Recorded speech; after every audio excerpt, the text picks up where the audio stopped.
Hello दोस्तों, स्वागत है आपका तक्ष स्टेनो क्लासेस में। तो चैनल को लाइक करें, सब्सक्राइब करें और बेल के आइकॉन पर प्रेस करें। तो दोस्तों, आज हम देखते हैं रेखा के भाग एवं स्थान। तो देखिए, रेखा के कितने भाग होते हैं और कितने स्थान होते हैं। देखिए, रेखा के 2 भाग होते हैं और 3 स्थान होते हैं। अब आपके यहाँ पर समझ में नहीं आ रहा होगा कि भाग क्या है और स्थान क्या है, तो वही मैं आपको आगे बताने जा रही हूँ। तो पहले आती है अग्रगामी रेखा अक्षर के भाग। पहले देखते हैं भाग, बाद में देखेंगे स्थान। पहले भाग, बाद में स्थान। ओके, तो देखते हैं पहले अग्रगामी रेखा। अग्रगामी रेखा का ऊपर वाला भाग पहला भाग तथा नीचे वाला भाग दूसरा भाग कहलाता है। तो देखते हैं अब अग्रगामी रेखा। आपको इसके पहले वीडियो में मैंने अग्रगामी रेखा बता दी है, तो आपको जहाँ तक याद होगा कि अग्रगामी रेखा कौन सी होती है, तो देखते हैं। उदाहरण के तौर पर अग्रगामी रेखा क अग्रगामी रेखा है, कैसी रेखा है, लेकिन क हल्की रेखा है, तो हम हल्की रेखा बना दिए क को। अग्रगामी है तो इसका ये पहला भाग, तो ऊपर वाला मतलब ये ऊपर वाला भाग होगा और ये नीचे वाला भाग होगा। कितने भाग होते हैं अग्रगामी रेखा के? 2 भाग होते हैं। तो 2 भाग होते हैं, तो दोनों भाग में से देखते हैं। ये होगा पहला भाग, तो यहाँ हम पहला 1 लिख देते हैं, और ये होगा नीचे वाला भाग दूसरा भाग, तो 2 लिख देते हैं। अब ग कैसी रेखा है? ग भी हल्की रेखा है। ग भी हल्की रेखा है, सॉरी, ग भारी रेखा है, तो हमने क की अपेक्षा ग को भारी कर दिए। ऊपर वाला भाग पहला भाग, नीचे वाला भाग दूसरा भाग। अब देखिए ख कैसा है? प्रारंभ में कट के हल्की रेखा है, तो ऊपर वाला भाग पहला भाग, नीचे वाला भाग दूसरा भाग। अब घ प्रारंभ में कट के भारी रेखा है, ऊपर वाला भाग पहला भाग, नीचे वाला भाग दूसरा भाग। अब देखते हैं म भी अग्रगामी रेखा है। क्यों? क्योंकि इसमें अग्रगामी में जो भी रेखाएं आती हैं वो कैसी होती है? बाएं से दाएं की ओर गति करती है। म भी अग्रगामी रेखा है, तो म का भी ऊपर वाला भाग पहला भाग और नीचे वाला भाग दूसरा भाग। न भी बाएं से दाएं की ओर गति कर रहा है, तो पहला भाग ऊपर वाला, नीचे वाला भाग दूसरा भाग। अब अंग, तो इसमें भी न का उच्चारण होता है, इसलिए हम इसे न की ही आउटलाइन दे देते हैं। पहला भाग दूसरा भाग। ओके, अब देखते हैं अधोगामी रेखा अक्षर के भाग। अग्रगामी हो गई, अब दूसरी आती अधोगामी। तो अधोगामी में क्या है? अधोगामी रेखा का बायां भाग पहला भाग एवं दाहिना भाग दूसरा भाग कहलाता है। तो अब देखिए, ये इसमें वर्ग के हिसाब से आएंगे। च वर्ग, कौन सा वर्ग आया? च वर्ग। तो च वर्ग में कितने कितने लेटर रहते हैं? 4 लेटर रहते हैं। च वर्ग कितने अंश का रहता है? 60 अंश का रहता है। च वर्ग में 4 लेटर रहते हैं, च छ ज झ। तो हम देखते हैं, सबसे पहले च को देखते हैं। च ये लिख दिया हमने, 60 अंश में झुका हुआ बना दिए। अब इसका बायां भाग पहला भाग, तो मतलब ये जो हम इस तरफ वाला भाग है ये बायां भाग है, और इस तरफ वाला भाग कौन सा है? दाहिना भाग है। तो ये जो बायां भाग हुआ पहला और दाहिना भाग हुआ दूसरा। ऐसा 1 2 लिखते जाते हैं, इससे हमको समझ में आसानी से आ जाएगा कि पहला 1 लिखे तो पहला भाग है और 2 लिखे वो दूसरा भाग है। अब देखते हैं ट वर्ग। ट वर्ग में भी 4 लेटर रहते हैं, ट ठ ड ढ। तो ट वर्ग कितने अंश का होता है हमारा? 90 अंश का होता है। ट वर्ग 90 अंश एकदम सीधा कर दिए। इसका भी बायां भाग पहला और दाहिना भाग दूसरा। अब देखते हैं प वर्ग। प वर्ग भी 120 अंश का होता है, झुकी हुई आकृति होती है इसकी भी। बायां भाग पहला भाग, दायां भाग दूसरा भाग। अब देखते हैं ह।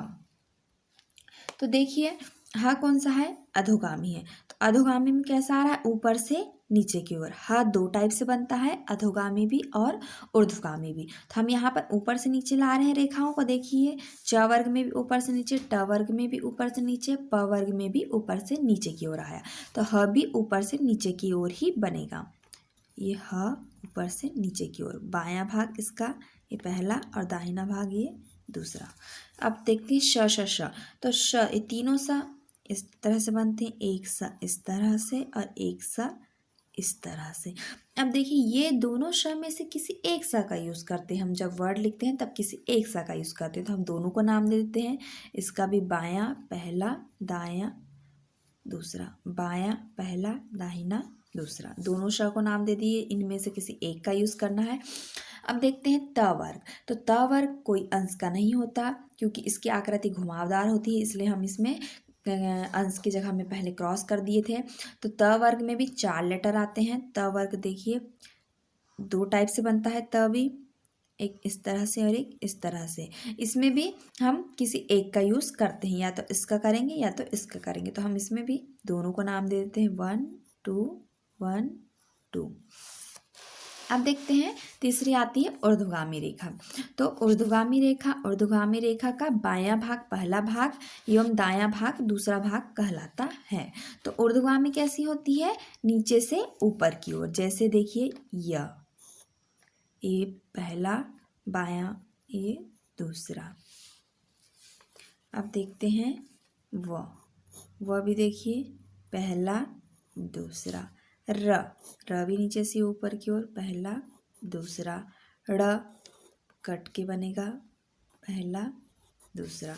हा देखिए यहाँ पर ऊर्ध्वगामी हा आ गया, पहला दूसरा। ड़ पहला और ये दूसरा। अब देखिए ल भी हमने आपको 2 टाइप से बताए थे। तो यहाँ पर ऊर्ध्वगामी ल का यूज़ करेंगे, नीचे से ऊपर पहला ये दूसरा। यहाँ पर हमारे भाग हो जाते हैं खत्म। 3 प्रकार की रेखाएं आती हैं, अग्रगामी रेखा, अधोगामी रेखा और ऊर्ध्वगामी रेखा। तो अग्रगामी में जो ऊपर वाला भाग होता है वो पहला कहलाता है, ये देखिए, और नीचे वाला भाग दूसरा कहता है। अधोगामी में बायां भाग पहला और दायां भाग दूसरा। इसमें भी ऊर्ध्वगामी में भी बायां भाग पहला, मतलब ऊपर का पहला नीचे का दूसरा, ऊपर का पहला नीचे का दूसरा। ये होगा रेखा के भाग। अब देखते हैं आगे स्थान। तो स्थान में देखिए रेखाक्षर के स्थान देखते हैं। तो आशुलिपि की समस्त रेखा अक्षर के 3 स्थान माने जाते हैं। प्रथम भाग के 3 स्थान एवं द्वितीय भाग के 3 स्थान। तो अभी मैंने आपको इसके पहले क्या बताया? इसके पहले मैंने आपको बताया भाग। तो भाग कितने होते हैं? 2 टाइप से होते हैं। ऊपर वाले भाग को हम पहला भाग मानते हैं किसी भी रेखा का, और नीचे वाले भाग को दूसरा भाग।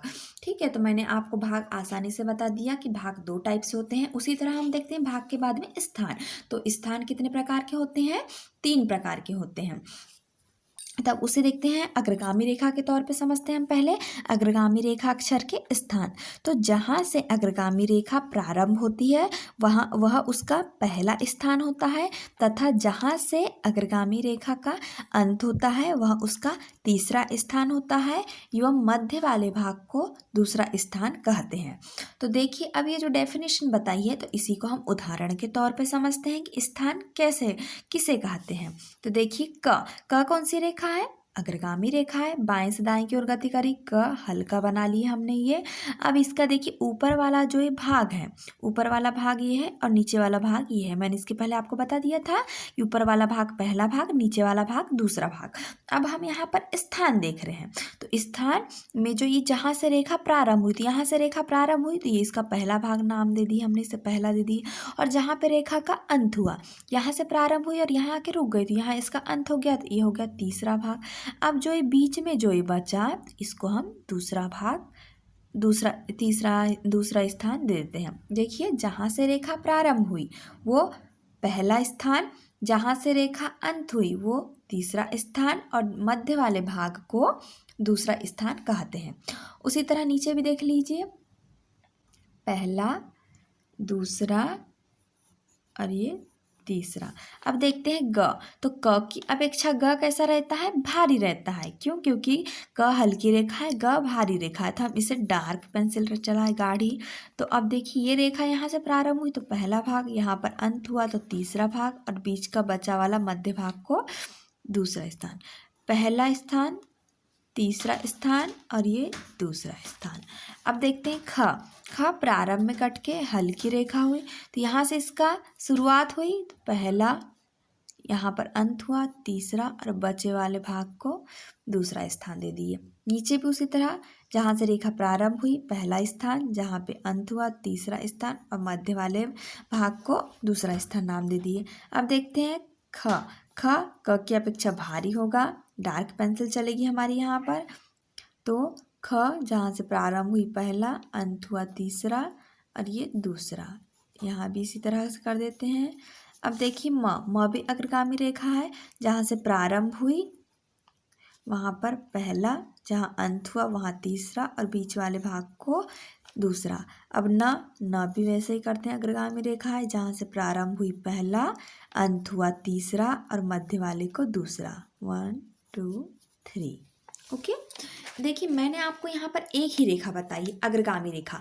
अब जिस तरह मैंने तीनों रेखा के भाग बताए उसी तरह से तीनों रेखाओं के स्थान है, तो आपको आसानी से समझ में ही आ जाएगा, भाग में ही आप स्थान को समझ सकते हैं। लेकिन मैंने आपको एक उदाहरण के तौर पे ये अलग से समझा दिया है। अब देखते हैं, मैं आपको एक नोट बताती हूँ। क्या लिखा है कि रेखा अक्षर के भाग एवं स्थान को ध्यान में रखते हुए स्वर एवं मात्राएं लगाई जाती हैं। दोस्तों, अब हम इसके बाद अगले वीडियो में पढ़ेंगे रेखा अक्षर के भाग एवं स्थान। तो मैंने आज आपको बता दिया, अब स्वर एवं मात्राएं बताऊंगी। तो स्वर मात्रा बताने से पहले आपको ये जानना बहुत जरूरी है कि रेखा अक्षर के लिए स्वर कहाँ पर लगाए जाते हैं और मात्राएं कहाँ पर लगाई जाती है। तो उसके लिए भाग और स्थान का जानना आपके लिए बहुत जरूरी था, जो मैंने आज के वीडियो में आपको आसानी से समझा दिया है। आप इसे ध्यान से देख लीजिए और पढ़ लीजिए। मिलते हैं अगले वीडियो के साथ। आज के लिए इतना ही। धन्यवाद।